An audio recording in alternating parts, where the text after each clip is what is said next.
Nós estamos estudando uma série de lições sobre ética cristã, ou seja, quais são os nossos deveres, né, para com Deus, os nossos deveres para com o nosso próximo e com a gente mesmo.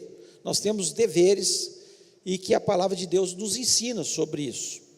E hoje a lição, nós vamos estar detalhando um pouco da lição que nós tivemos na semana passada. Nós falamos sobre os 10 mandamentos. E hoje nós vamos estar falando de uma forma mais específica, sobre os 4 mandamentos, os 4 primeiros mandamentos, e que falam especialmente em relação ao nosso Deus. O que nós devemos para com o nosso Deus?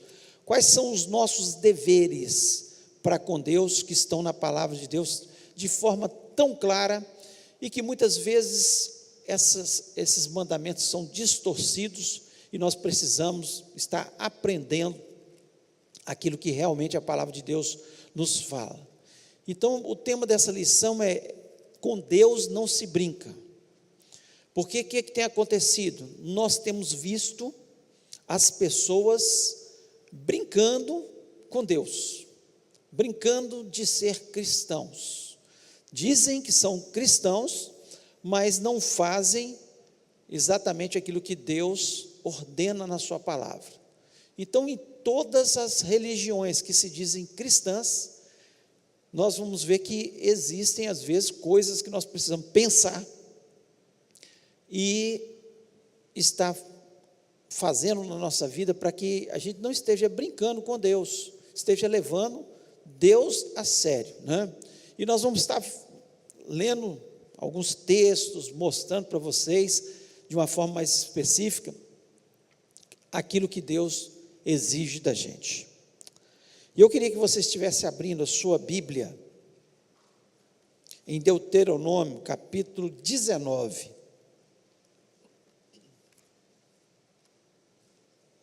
Deuteronômio, capítulo 19. Aliás, perdão, Êxodo, capítulo 19. Deuteronômio é o texto base. Êxodo, capítulo 19.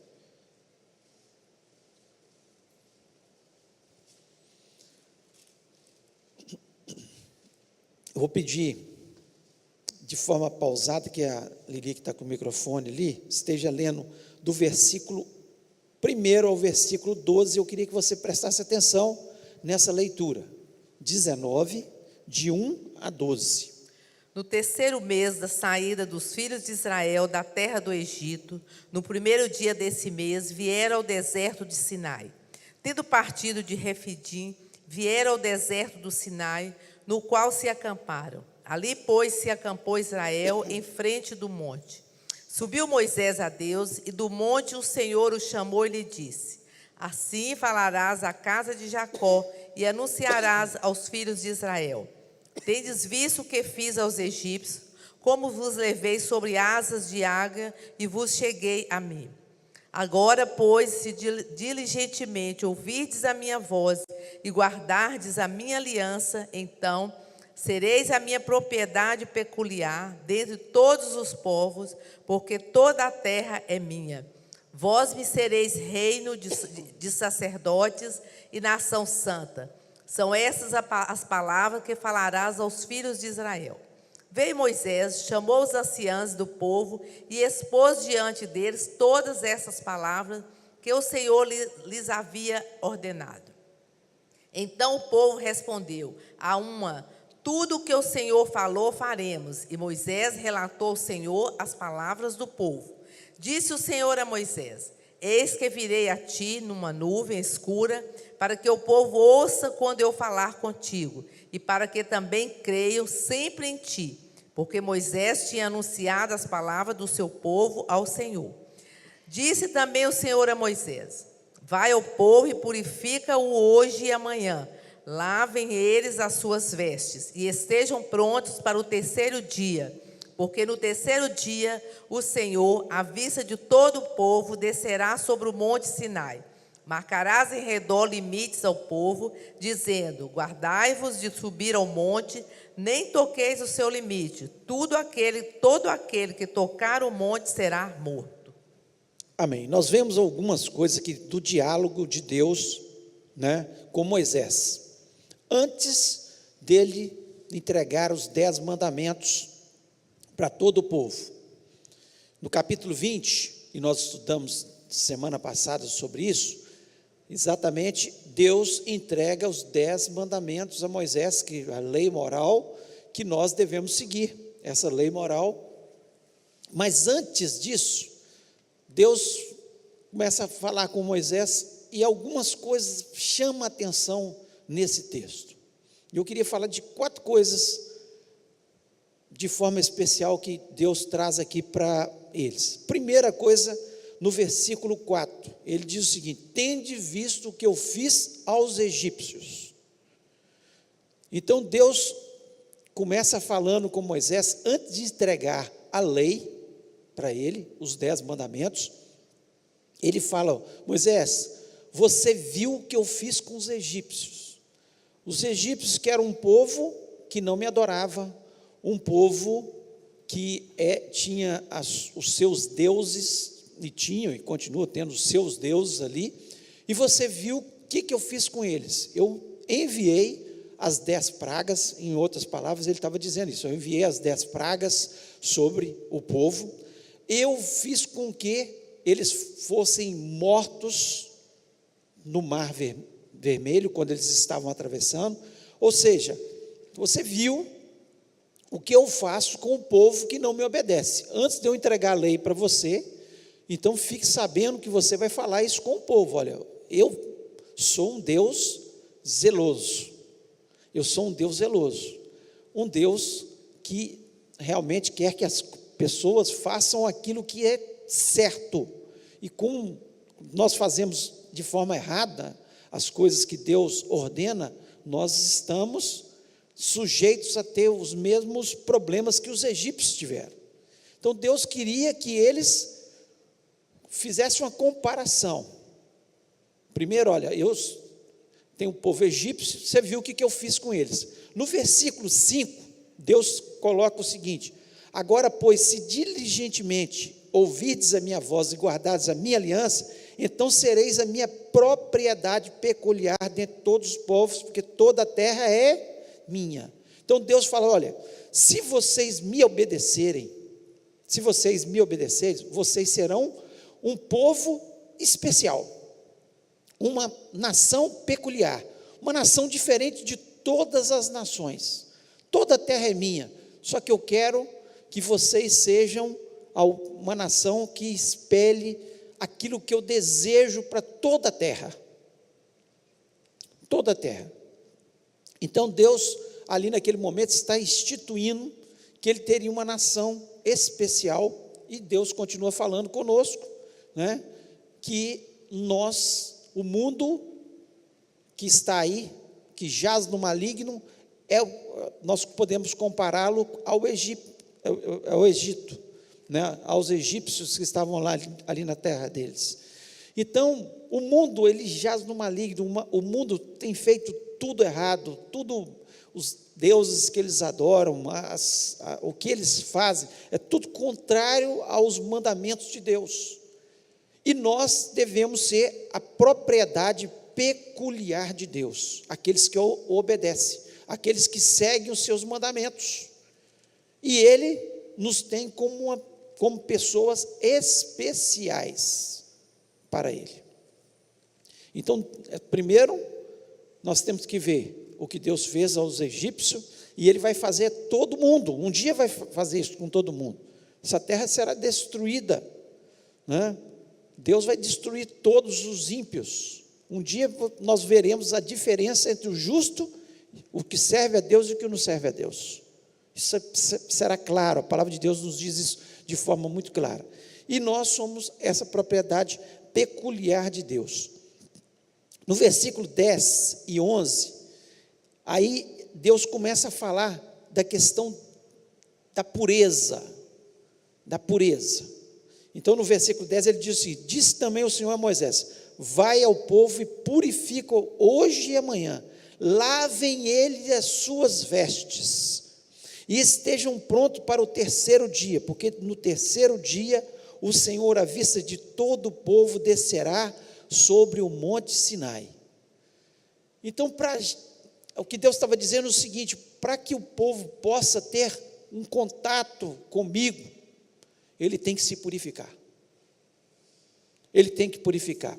E qual é a forma de nós nos purificarmos? Primeiro, nós entregamos nossa vida a Jesus Cristo, e o sangue de Jesus Cristo nos purifica de todo o pecado. E a forma de nós nos purificarmos, a palavra de Deus nos diz que a palavra da verdade, que é a Bíblia, nos purifica, nos lava. À medida que nós obedecemos a palavra de Deus, que nós cumprimos, nós somos lavados.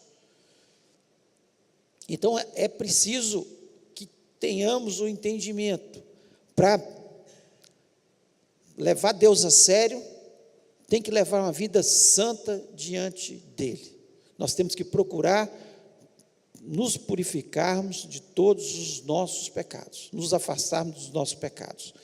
E por fim, aqui no versículo 12, ele diz o seguinte: marcarás em redor limites ao povo, dizendo: guardai-vos de subir ao monte, nem toqueis o seu limite.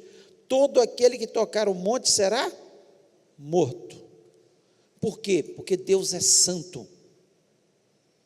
E ele falou: olha, Moisés, você vai purificar, o povo vai purificar, o povo vai chegar na beirada do monte, próximo ao monte, e todos vão ouvir a minha voz. Quando eu estiver falando com você, eles vão ouvir, só que eles não podem subir ao monte. Todo mundo que tocar no monte, até um animal que tocar no monte, né?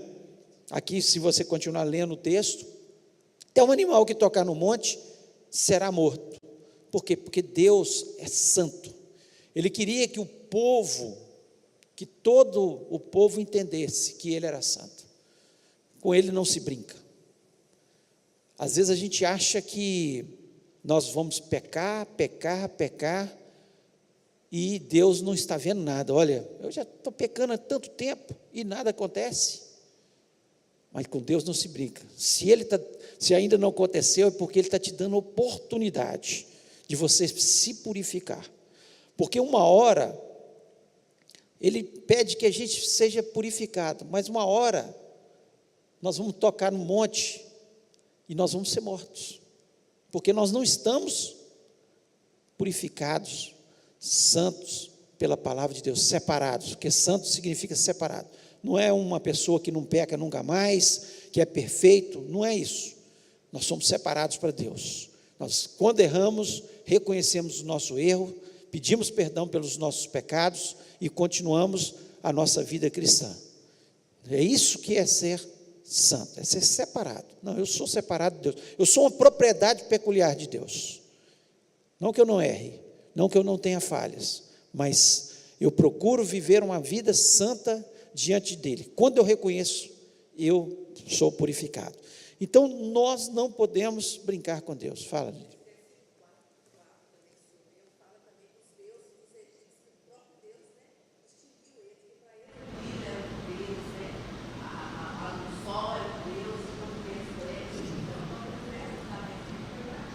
Quando Deus, cada um dos mandamentos, cada um das pragas, Deus estava exterminando, mostrando para eles que o Deus deles não valia nada, não é?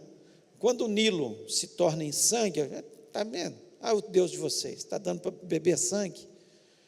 Quando ele manda rãs por todas as coisas, ao ponto que eles não aguentavam, ia pegar um sapato, tinha uma rã, pegar um pão, tinha uma rã, tudo quanto é canto tinha uma rã. Ele estava mostrando para eles que o Deus deles, que a rã era um Deus. Então, cada um dos deuses foram aniquilados, até que chegou a morte do primogênito, que o faraó, o filho de faraó, que seria o Deus, já era Deus para eles, né? Faraó era o Deus para os egípcios, e o filho dele também, e o filho dele é morto. Então, ele estava aniquilando ali todos os deuses, tudo que ele fez ali, aniquilando os deuses dos egípcios. Então, eu vou falar agora de 4 características particulares de Deus, 4 características que nós temos que nos comprometer a preservar essas características na nossa vida. Porque se nós não preservarmos essas características que são só de Deus, elas são particulares de Deus, nenhum outro Deus, não existe outros Deus, é de Deus. Essas são características particulares de Deus e que nós temos a obrigação de preservá-las, e elas estão aí nos 4 primeiros mandamentos. Nós vamos falar um pouco sobre isso, ok? E a primeira característica de Deus que está nos mandamentos é a exclusividade de Deus. Aqui em Êxodos 20, versículo 3, e lá em Deuteronômio também, repete esses mandamentos, 5, 7, se vocês depois quiserem comparar. Então, aqui nós temos, já que estão abertos em Êxodos 23, diz o seguinte: não terás outros deuses diante de mim. Deus, ele diz o seguinte: olha, eu sou o Deus de vocês, eu exijo exclusividade, eu não aceito que você venha e me adore e adore outro Deus. Eu sou o único e verdadeiro Deus, não existem outros deuses. Então, a característica que nós temos que preservar, a primeira característica de Deus, é a sua exclusividade, a sua exclusividade. E muitas vezes acontece que nós adoramos outros deuses. Vou dar alguns exemplos aqui. Quando, por exemplo, eu confio mais na minha habilidade, na minha inteligência, do que em Deus, eu não estou colocando isso como um Deus. Quando eu confio mais no dinheiro que eu tenho na conta bancária, e eu falo, não, eu compro, eu me basto, para mim, eu sou totalmente suficiente com o que eu tenho, e eu passo a adorar esse Deus, chamado dinheiro. Tem pessoas que adoram pessoas, marido, esposa, filho. Não estou dizendo amar, nós devemos amar a todos, amar é uma coisa. Agora, quando eu coloco a minha esposa no lugar de Deus, pronto, eu estou adorando, e Deus, ele exige da gente exclusividade. Tem pessoas que colocam filho, depois que o filho nasce, não posso ir mais na igreja, não tem tempo para ler a Bíblia, não tem tempo para orar, tudo é o menino. Isso é colocar o menino como Deus na vida. E Deus, ele não aceita dividir a sua adoração com absolutamente ninguém. Ninguém. Quando eu coloco falsos deuses, ídolos que são feitos de imagem, né? Estou dando exclusividade a Deus? De forma nenhuma. Então nós precisamos tomar cuidado com o que nós adoramos. Tem gente que adora time de futebol. É proibido gostar do time de futebol? De jeito nenhum. Eu sou torcedor do Cruzeiro, não escondo isso de ninguém. Gosto de ver o Cruzeiro ganhando. Agora, eu vou deixar de vir ao culto porque vai ter jogo do Cruzeiro? Não é colocar o time de futebol na frente?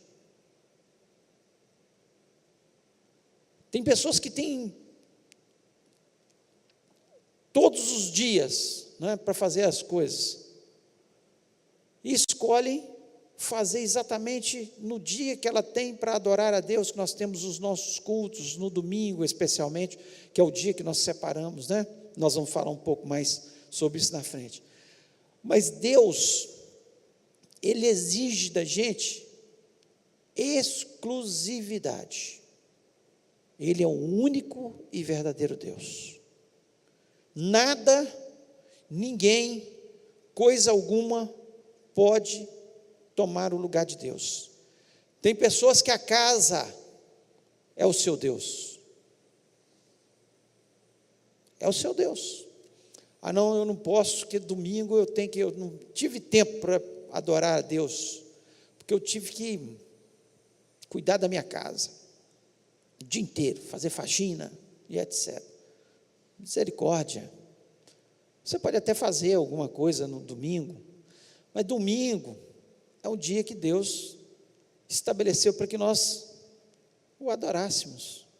Então não coloque a sua casa, não coloque o seu carro, não coloque o seu time de futebol, não coloque seu dinheiro, não coloque nenhuma pessoa no lugar de Deus. Ele é exclusivo. Ele exige exclusividade. Então, a primeira característica que Deus fala com o seu povo aqui, quando Ele fala, olha, vocês viram os egípcios que eu fiz com eles? Pois é, o que eles faziam?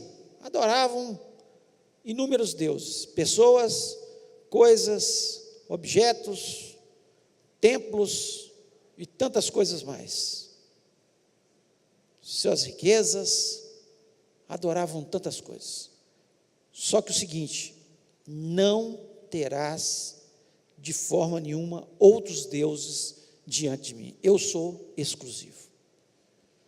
Então esse é o primeiro ponto, e que nós temos que ter, assim, gravados na nossa mente. Nós que falamos que somos o povo especial de Deus, a propriedade peculiar de Deus, a nação santa de Deus, o sacerdócio real de Deus. Então nós temos que ter Deus como exclusivo. Ele é o meu Deus exclusivo. Segunda característica particular de Deus, a incomparabilidade de Deus. A incomparabilidade de Deus. Versículo 4 de Êxodos, e depois, se você quiser, você pode ler também em Deuteronômio 5:8, é a mesma coisa, né? Aqui no versículo 4 diz o seguinte: não farás para ti imagem de escultura, nem semelhança alguma do que há acima nos céus, nem embaixo na terra, nem nas águas debaixo da terra. Então, o que Deus coloca aqui, que nós não devemos fazer, Ele é exclusivo, ponto número 1, Ele é o único Deus. Agora, também não devemos fazer imagem de esculturas sobre Deus ou qualquer um outro Deus. É aqui Deus dizendo. E por que nós devemos fazer? Pelo menos algumas razões eu vou colocar para vocês aqui. Primeiro, porque Deus, Ele nunca se revelou em forma de uma imagem. Ele nunca se revelou em forma de uma imagem. Ninguém viu a Deus. Ninguém viu a Deus. Abra aí Deuteronômio, capítulo 4.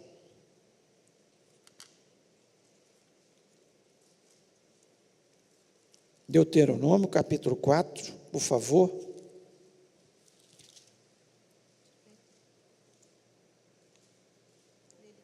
Versículo 12 a 15. Alguém, por favor, leia no microfone.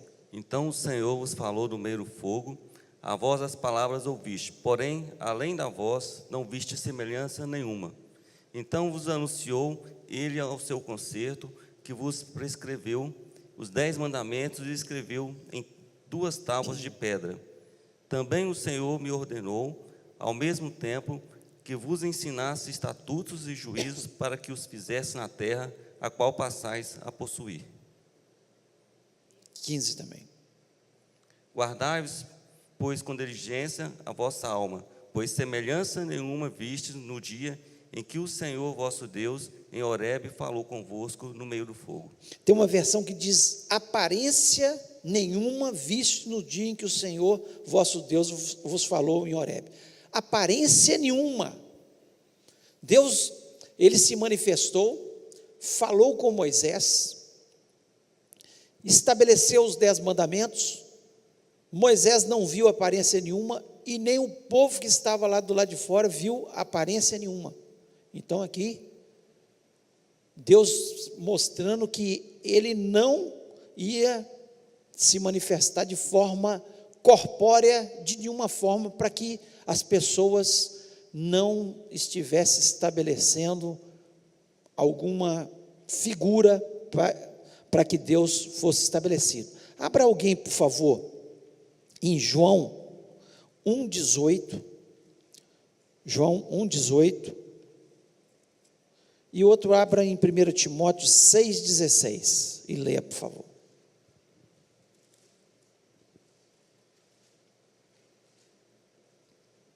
João 1,18. Deus nunca foi visto por alguém. O Filho unigênito que está no seio do Pai, este o fez conhecer. A única forma que nós vimos e se tornou conhecido foi Jesus. Deus nunca se fez conhecido.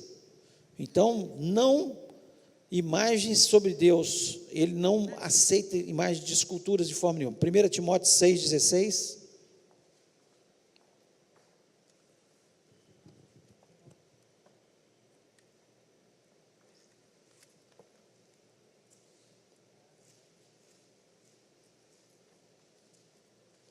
Achou?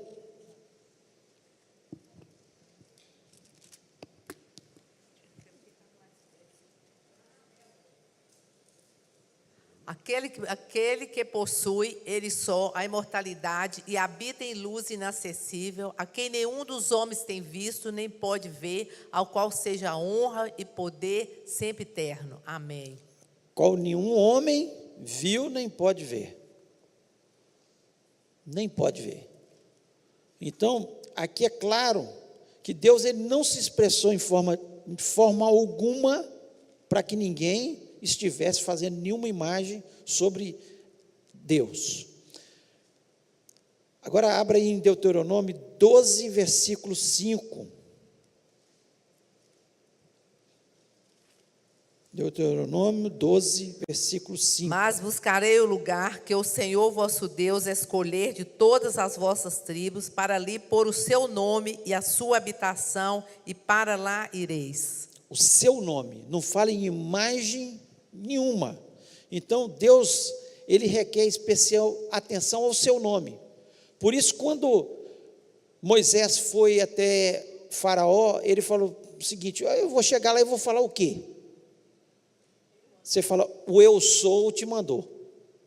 Eu sou. Eu sou o que cura, eu sou o que liberta, eu sou o que transforma, eu sou o que salva, eu sou todo-poderoso, eu sou o Deus invisível, eu sou. Porque ele queria que o nome dele fosse divulgado em toda a terra e que nós crêssemos no seu nome. Por isso que hoje, o que tem poder é o quê? É a imagem de Jesus, o nome de Jesus. O nome de Jesus Cristo cura os enfermos. O nome de Jesus Cristo liberta os cativos. O nome de Jesus Cristo é tudo que nós temos. No nome de Jesus Cristo há poder. O nome de Jesus. Assim como o nome de Deus. Então ele não quer que nenhuma imagem, que façamos nenhuma imagem acerca dele. 1 Timóteo 1,17, por favor.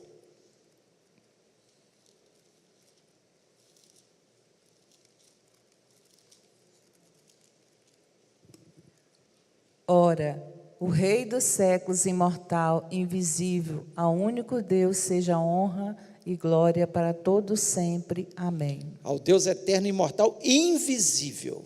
Tem até um cântico lindo, né? Invisível, mas real. Ele habita no nosso meio, mas ele é invisível. Ele está aqui, mas nós não podemos vê-lo. Nós não podemos fazer nada. E uma outra razão que nós temos que entender da proibição de Deus em relação a nós fazermos imagens de esculturas, porque é um absurdo, é um desrespeito a Deus. Porque como que a criatura vai criar o seu Deus? O Deus criador que nos criou. Agora nós, criatura, nós achamos que podemos criar os nossos próprios deuses.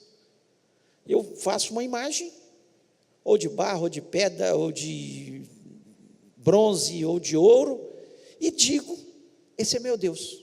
A criatura cria o seu Deus, né? E Deus, ele não aceita isso. Vamos abrir lá em Isaías, o texto é grande, mas vamos ver alguns versículos só. Isaías 44.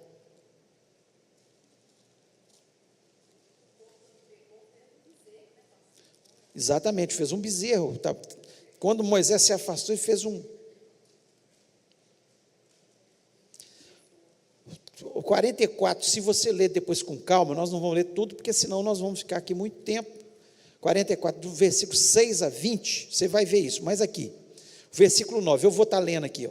Todos os artífices de imagens de esculturas são nada, e as suas coisas preferidas são de nenhum préstimo. Eles mesmos são testemunhos de que elas nada veem, nem entendem, para que eles sejam confundidos.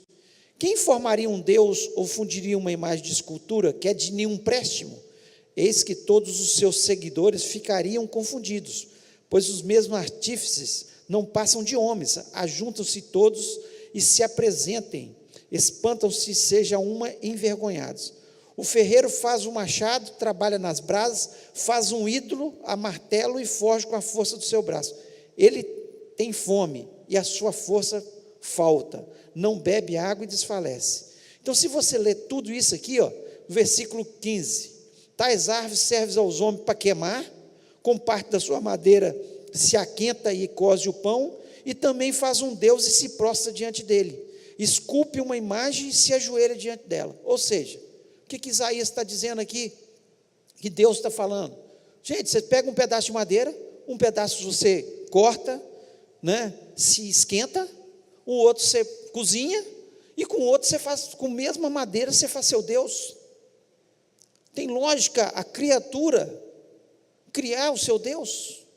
Então, por isso que Deus, ele não aceita, ele diz, não me compare com ninguém, com nenhuma imagem. Eu sou o Deus invisível, o Deus todo-poderoso. Não façam imagens acerca da minha figura. Então ele condena totalmente isso aí. Aí lá no Novo Testamento, o apóstolo Paulo, lá em Atos, vamos abrir em Atos, por favor. Atos capítulo 17.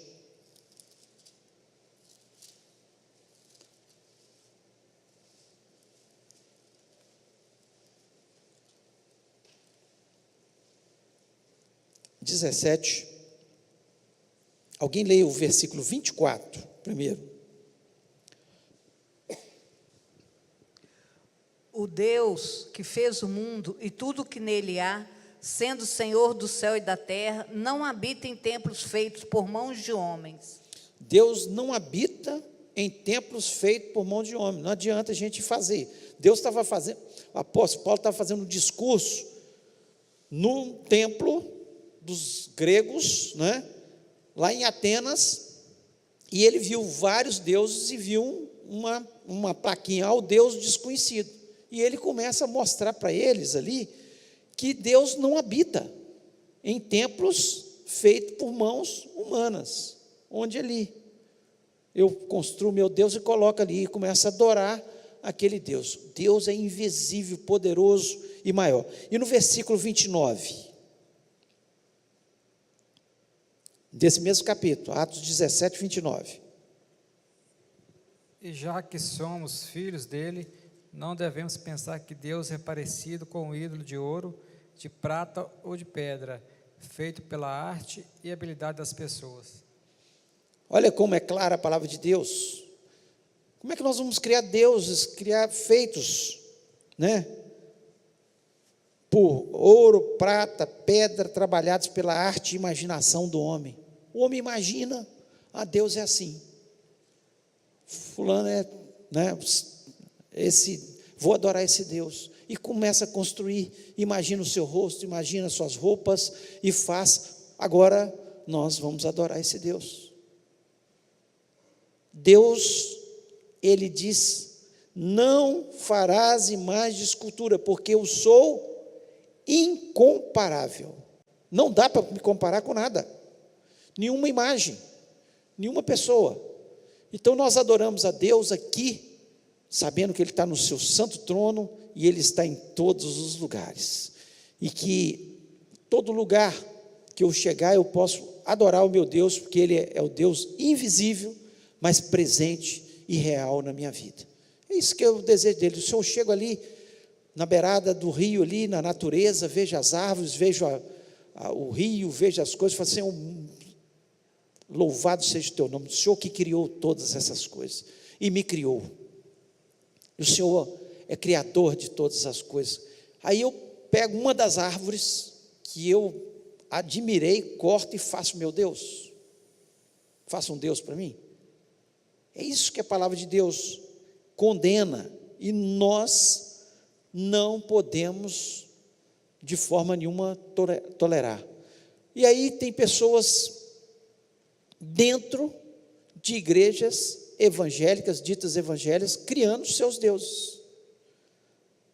Não é criar Deus quando eu trago a água do Rio Jordão e vendo essa água do Rio Jordão, a pessoa leva para casa e acha que aquilo ali, pronto, daquele dia em diante ele vai ser abençoado, porque ele tem a água do Rio Jordão dentro da casa dele.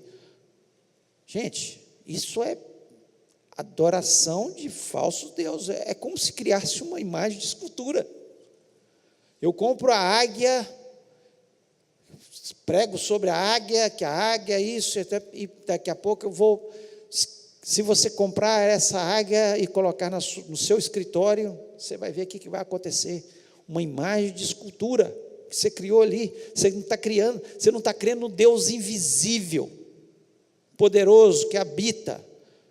Mas você está colocando a sua fé numa águia que você colocou ali em cima. Às vezes, condenamos outras religiões que criam imagens de esculturas e adoram, e dentro de algumas igrejas evangélicas nós estamos criando a mesma coisa.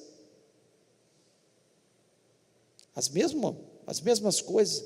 Nós temos que entender. É claro que existem alguns símbolos, né, que Deus mesmo cria para que a gente possa estar seguindo, mas nós temos que tomar muito cuidado para nós não cairmos, né, na cilada de adorar coisas. Nós amamos vir à casa de Deus, nós gostamos de estar aqui. Por quê? Porque o nosso Deus invisível está aqui. Se nós começarmos a adorar esse lugar é construído de madeira, pedra, como qualquer outra igreja. Se nós adorarmos esse lugar e acharmos que só aqui é local de adoração, não, na sua casa é lugar de adoração, no seu trabalho é lugar de adoração. Aqui é um lugar especial, onde nós separamos para louvar de forma congregacional, onde nós adoramos a Deus, onde nós falamos de Deus, onde nós ensinamos os nossos filhos a crescer conhecendo a palavra de Deus, onde nós estamos aqui hoje estudando a palavra de Deus. Mas nós temos que tomar cuidado para não fazer da igreja um Deus também, que a igreja não é um Deus. A igreja é um local onde nós adoramos a Deus e devemos cuidar muito bem dela, com cuidado e com zelo, porque nós aqui Deus habita também, Deus se manifesta no nosso meio, né? Então nós não devemos, vamos voltar lá no em Êxodos, capítulo 20.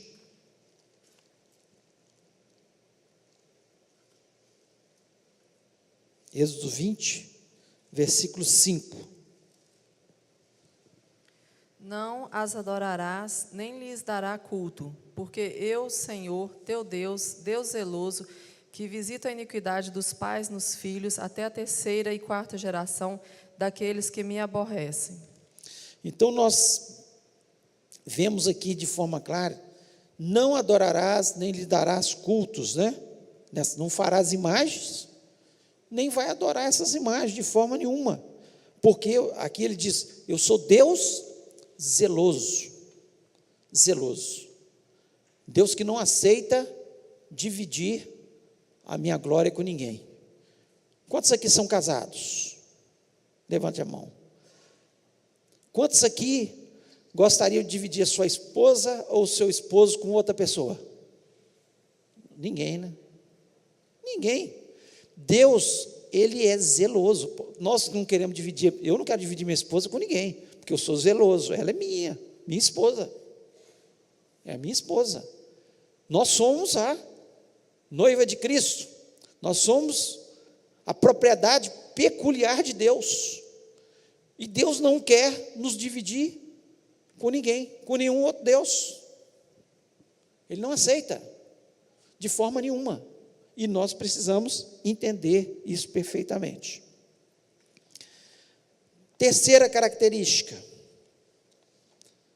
a santidade de Deus, versículo 7. Não tomarás de Êxodo, versículo 7. Não tomarás o nome do Senhor teu Deus em vão, porque o Senhor não terá por inocente o que tomar o teu nome em vão. Tomar o nome de Deus em vão. Nós cristãos, nós carregamos o nome de Cristo. Cristãos, nós somos parecidos com Cristo, deveríamos ser parecidos com Cristo. Esse nome foi dado de uma forma de zombaria para nós, e nós não devemos tomar o nome de Deus em vão. Por quê? Porque Ele é santo. Santo. A seriedade, nós falamos na última lição um pouco sobre isso, a seriedade que os escribas, eles tinham em relação a escrever o nome de Deus. Quando eles iam escrever o tetragrama Yahvé, né? O tetragrama sagrado Yahvé, eles, primeira coisa, eles se banhavam. Segundo, uma caneta nova. E escrevendo. Escrever o nome de Deus, tinha que se banhar, e caneta nova. Não podia ser a mesma caneta que escreveu as outras palavras. Por quê? Porque eles tinham Deus como santo. Santo. Deus é santo. Com Deus nós não devemos brincar. E tem pessoas que estão brincando com Deus. Brincando com Deus como quando dizem para as pessoas alguma coisa que Deus não falou. Olha, Deus está me dizendo aqui que vocês devem fazer assim ou assado. Alguma coisa que não está na palavra de Deus. Isso é tirar a santidade de Deus, é brincar com Deus. Deus é santo. Eu não posso falar nada que não esteja na palavra de Deus. Se eu trouxer alguma mensagem aqui, se eu estiver trazendo algum ensinamento que seja herético, que vai contra a palavra de Deus, eu estou brincando com a santidade de Deus. Deus não aceita de forma nenhuma. Com Deus não se brinca. Quando eu digo que eu sou cristão, eu falo, mas as minhas atitudes lá fora não demonstram que eu sou cristão, eu faço tudo ao contrário do que a palavra de Deus me diz. Isso não é tomar o nome de Deus em vão? Eu falo para todo mundo, eu sou cristão, e eu faço completamente diferente daquilo que um cristão deveria fazer. Eu frequento lugares que não são compatíveis com lugares que cristão deveria frequentar. Eu tenho atitudes que o cristão não deveria fazer. Então, o que eu estou fazendo? Tomando o nome de Deus em vão. Eu estou falando que sou, mas não sou. De verdade. Outra coisa muito séria, que o apóstolo Paulo até alertou os coríntios, de forma muito clara. Quando eu venho e participo da ceia de forma indigna. Eu estou em pecado e venho e participo da ceia. Está brincando com Deus. Deus é santo. Por isso que o apóstolo fala assim, olha, por isso muitos de vocês estão doentes e alguns já morreram. Porque brincaram com a santidade de Deus. Quando Jesus Cristo ordenou a Santa Ceia, ele estava ali mostrando o seu sacrifício por nós na cruz do Calvário, para que nós nos lembrássemos disso e estivéssemos felizes, sabedores que aquilo ali trouxe salvação para a gente. É um sacramento, é uma coisa sagrada a Santa Ceia. E quando eu participo da Santa Ceia de forma indigna, estou brincando com a santidade de Deus. Por isso que o apóstolo Paulo falou, olha, tem muita gente que está ficando doente, porque ele está brincando com Deus e está achando que Deus não está vendo. Mas Deus está vendo. E alguns até morreram, porque brincaram tanto, estavam com a sua vida em pecado e vieram participar da Santa Ceia, de uma coisa sagrada. Com Deus não se brinca. Ele é santo. E Ele exige que sejamos santos, não perfeitos, mas santos, separados. Porque Ele sabe que nós não conseguiríamos nunca ser perfeitos. Por isso que nós estamos na nossa caminhada. Como o apóstolo Paulo fala, eu estou olhando o alvo que é Cristo. Eu estou olhando, e eu prossigo para o alvo. Eu prossigo para o alvo. Eu estou procurando acertar o alvo. Às vezes eu erro, mas eu prossigo nesse alvo. Então, com Deus, não se brinca, porque você vai brincando, uma hora, Deus vai trazer a punição. Vem a enfermidade, você não sabe por quê, porque está brincando com Deus. Está em pecado e dizendo que é cristão, e participando da ceia, e achando que está enganando. Engana o pastor, engana os irmãos, mas Deus não é enganado. É sério.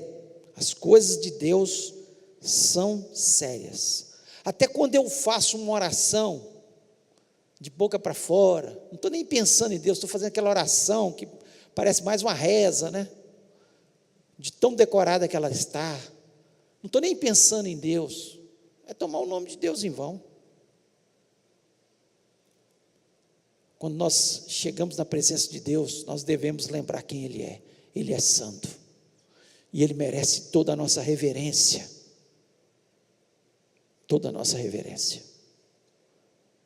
devemos chegar com santo temor na presença dEle, sabendo que Ele é o Senhor dos senhores, o nosso Criador, o Deus e o único Deus. E quarto, para nós terminarmos, característica particular de Deus, é a autoridade de Deus. A autoridade de Deus. Ele diz no versículo 8, lembra-te do sábado para o santificar. 6 dias, 9, 6 dias trabalharás e farás toda a tua obra. 10, mas o 7º dia, o sábado do Senhor teu Deus, não fará nenhum trabalho, nem tu, nem teu filho, nem a tua filha, nem o teu servo, nem a tua serva, nem o teu animal, nem o forasteiro das tuas portas para dentro. Então aqui, esse versículo aqui está dizendo da autoridade de Deus. Deus, quando Ele criou todas as coisas, até o 6º dia, no 7º Ele descansou. Então Ele determinou para que o seu povo, que era propriedade particular dele, descansasse. Então, para o judeu, isso era muito importante. Então, ao ponto que ele tinha o sábado, que era o dia que ele separava para o Senhor, para adorar ao Senhor. E algumas coisas também eram importantes, por exemplo, a cada 7 anos a terra deveria descansar. Isso está lá em Levítico 25, de 1 a 7, nós não vamos estar lendo, tá? Era o ano chamado ano sabático, o ano em que eles não plantavam na sua terra. Eles colhiam o que já tinham plantado, viviam daquilo ali, era o descanso da terra. E a cada 49 anos, eles tinham o ano do jubileu, onde as terras que, por exemplo, eu tinha uma terra, estava em dificuldade, vendi para uma pessoa, durante aqueles anos que restavam até o ano do jubileu, aquela terra era daquela pessoa, mas quando chegasse no ano do jubileu, aquela terra voltava para mim, para que minha família não perdesse aquela terra, continuasse sendo da minha família. Então era tratado disso, tanto é que, por exemplo, faltava um ano para o ano do jubileu, o cara ia vender, vendia, portanto, faltava 48 anos para o ano do jubileu, a terra era mais cara. Durante aqueles anos passava a ser daquela pessoa, mas tinha que devolver. Os escravos eram livres, libertos, aqueles que eram vendidos como escravos também, né? Então, tudo ali acontecia. Então, o número 7 para eles era um número muito importante. Agora, nós evangélicos, por que nós guardamos o domingo? Falamos um pouco sobre aquilo na última lição, mas hoje eu quero mostrar, através da palavra de Deus, nós guardamos. Por que nós guardamos isso? Abra aí João capítulo 20, por favor.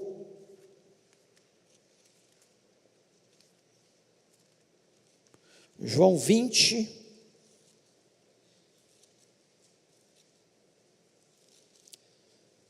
versículo de número 1, por favor, alguém leia. No primeiro dia da semana, Maria Madalena foi ao sepulcro de madrugada, sendo ainda escuro, e viu que a pedra estava revolvida. Qual que era o dia que Jesus ressuscitou? Primeiro dia da semana. Primeiro dia da semana. Então, por que nós hoje separamos o domingo? Primeiro, porque Jesus Cristo ressuscitou ao domingo, no domingo. Lê o versículo 19 ainda. João 20, 19. Chegada a tarde daquele dia, o primeiro dia da semana, estando cerradas as portas do lugar onde estavam os discípulos, com medo dos judeus, Jesus chegou e pôs-se no meio dele e disse: paz seja convosco. Então, era o primeiro dia da semana que Jesus apareceu para os seus discípulos. Então, o primeiro dia da semana, Jesus estava ali aparecendo para os seus discípulos. Versículo 26, por favor, leia.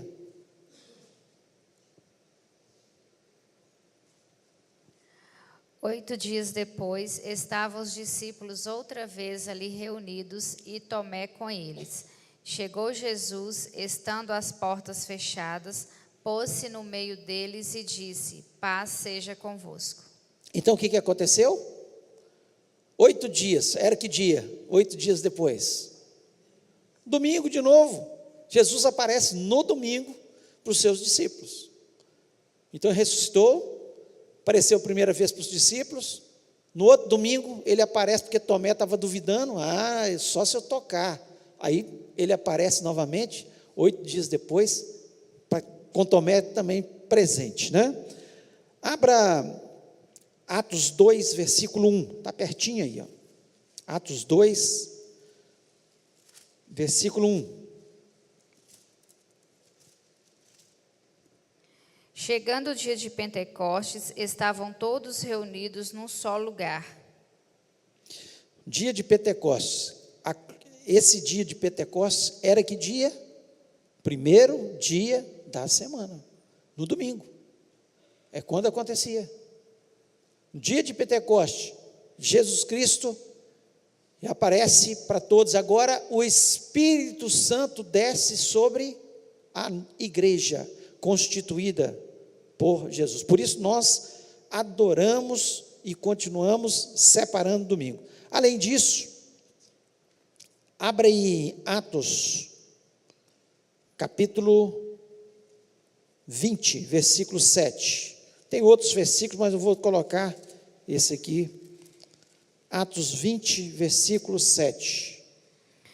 No primeiro dia da semana, reunimos-nos para partir o pão, e Paulo falou ao povo. Pretendendo partir no dia seguinte, continuou falando até a meia-noite. Então, Paulo, no primeiro dia da semana, os cultos deles aconteciam quando? Domingo. A igreja primitiva se reunia domingo, e o culto aqui estava animado, foi até a meia-noite, né? Estava aqui, ó, prolongou o discurso de Paulo até a meia-noite. Então, Paulo estava ali, pregando para aquelas pessoas, e era um domingo. Então, nós seguimos e continuamos adorando no domingo, porque a igreja primitiva seguia, e ao longo da história, toda a igreja seguia. Ainda, 1 Coríntios 16, versículo 2. No primeiro dia da semana, cada um de vocês separe uma quantia de acordo com a sua renda, reservando-a para que não seja preciso fazer coletas quando eu chegar. No primeiro dia da semana, separe o quê? Oferta, dízimo. Era o que eles faziam. No primeiro dia da semana, eles separavam para cultuar a Deus de todas as formas. Eles repartiam o pão, eles estavam ali louvando a Deus, eles levavam as suas ofertas. É assim que era o procedimento da igreja primitiva. E nós até hoje seguimos. Agora, se nós fizermos do domingo a mesma coisa que os judeus fizeram do sábado, Deus vai se agradar disso? Não. Não é o domingo como os judeus fizeram um fardo pesado para eles. Eles começaram a instituir tantas regras. No sábado você não pode andar mais que 1000 passos. No sábado você não pode fazer isso. No sábado você não pode fazer aquilo. Se nós fizermos isso do domingo, também não vai ser um fardo pesado? Claro que vai ser. E se você, por acaso, e nós falamos sobre isso, você trabalha de escala, e sua escala é no domingo, você vai separar? Ou o sábado, ou a segunda. Mas você tem que ter um dia para reunir com a sua família, para adorar a Deus, para estar. Nós reunimos no domingo porque é instituído universalmente no domingo. Agora, se por acaso, por algum motivo, no domingo, aconteceu alguma coisa, que eu tive que trabalhar, ou alguma coisa, vai cair um raio do céu sobre a minha cabeça e vai me matar? Não, de forma nenhuma. Porque todos os dias são do Senhor. Eu tenho que separar como forma da autoridade de Deus, de reconhecimento da criação de Deus, que Ele me criou, e que eu, como criatura dEle, eu devo separar um dia para adorá-lo. Nós não temos que ser escravos do domingo. Se alguém, em algum outro local, separa o sábado, e não coloca isso como salvação, que separe o sábado, adore o Senhor no sábado, não tem nenhum problema. Ou na segunda, não, eu acho melhor segunda-feira. Que separe. Mas separe um tempo para que você está adorando a Deus, para você reconhecer a autoridade de Deus, reconhecer que Ele é o Senhor, que Ele que fez tudo por nós. A questão não é o dia, não são os dias, Paulo fala isso, não são os dias, nem as luas novas, nem coisas que nos salvam, que salvam-nos é Jesus Cristo.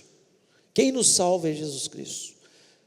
Em reconhecimento a essa salvação e a autoridade desse Deus grandioso, eu separo um dia, e nós separamos o domingo, como a igreja primitiva separava. No primeiro dia da semana, eles deixaram o sábado, por quê? Eles começaram a reconhecer, se Jesus Cristo ressuscitou no primeiro dia, se o Pentecoste aconteceu no primeiro dia, se Jesus apareceu outra vez para a gente, foi no primeiro dia, nós vamos separar esse dia para nós estarmos louvando ao Senhor. Então não importa o dia, importa o coração, reconhecer a autoridade de Deus e separar esse dia como um dia sagrado ao Senhor.